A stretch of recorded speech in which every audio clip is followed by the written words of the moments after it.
conservationist Ajay Tegala. He's been on the trail of one of our most elegant, one of our most beautiful, and certainly one of our tallest birds.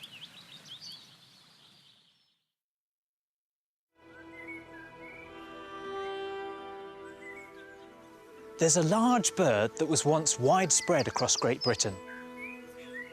A beautiful, majestic bird with a haunting call. But sadly, it became extinct in the UK around 400 years ago. And the name of this village gives a clue to the bird I'm talking about. Cran is thought by some to refer to the historic presence of cranes.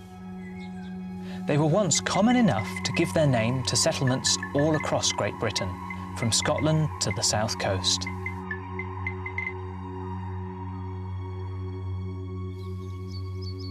Standing up to 1.2 metres high, the common crane was Britain's tallest bird. They love wetlands, and that's something they have in common with me.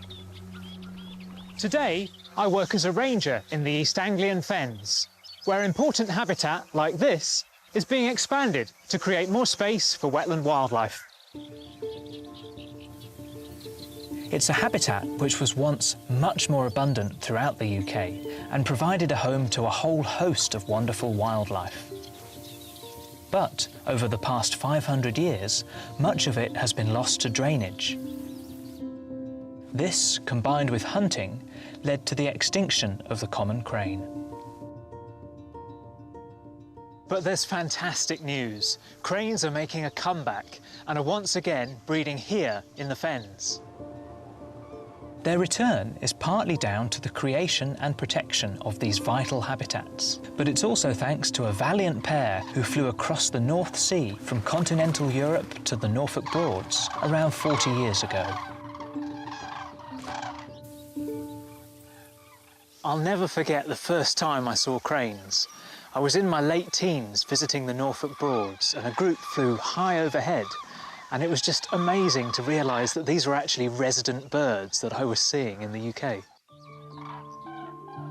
It was an incredible sight, their wide wings slowly beating majestically and their long legs trailing behind. Cranes also have this eerie, almost prehistoric sound to their calls, and that really captivated me.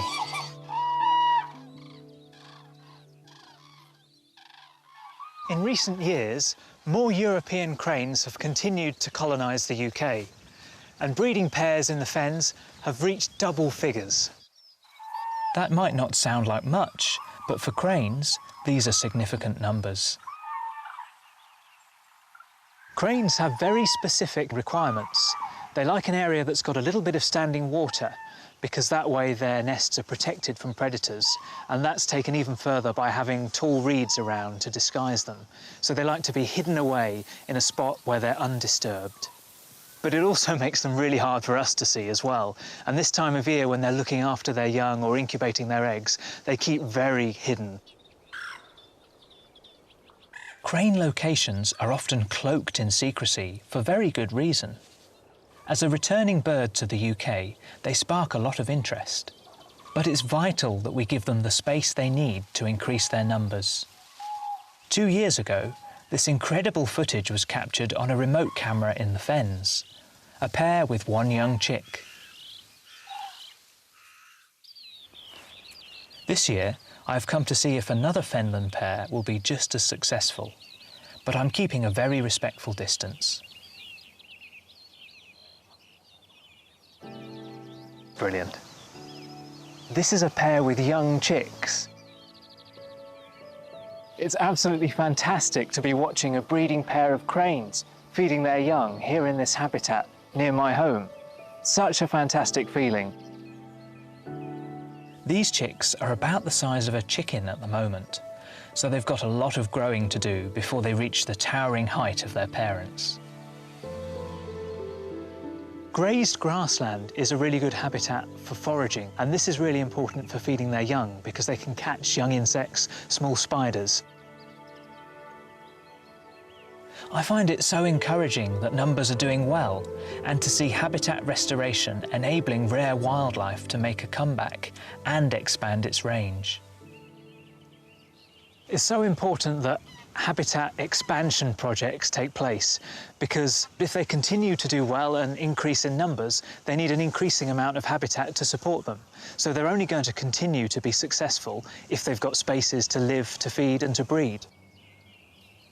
The UK population is now believed to have reached around 200 birds, and if enough suitable habitat can be achieved across the UK, the comeback of the crane could be as successful as the red kite.